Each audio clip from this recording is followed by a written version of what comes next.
We're in London, backstage, the Victoria's Secret show. We've got 20 minutes to go, and the buzz is starting to get more and more crazy.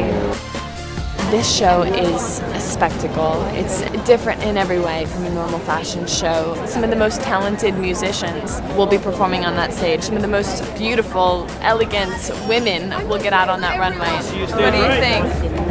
We have Ed Sheeran and Ariana Grande and Taylor Swift and Hozier, and I'm so excited to see all these bands, and it's so fun. It's my job. It's awesome. My first outfit is opening the show, which I'm very nervous and excited about. It's all gold wings, gold everything. It's like an angel superhero. If you can take the show out of the US and bring it to the UK and it still be a big deal, it's amazing. I love looking at how creative they are with the wings, to just kind of be amazed by how beautiful women can be. It's a new experience for me. I've never done anything of the sort, but yeah, it's fun. It's a good, fun show. Everyone seems happy. This is simply the most special runway in the world, and it has no equivalent. You need to understand how rare you are.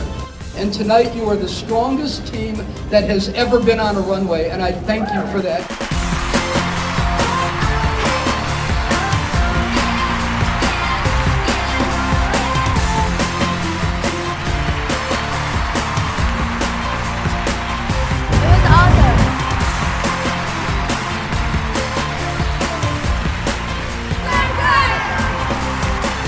Everyone must tune in to CBS on December 9th to watch the Victoria's Secret fashion show. Because it's the sexiest night on television.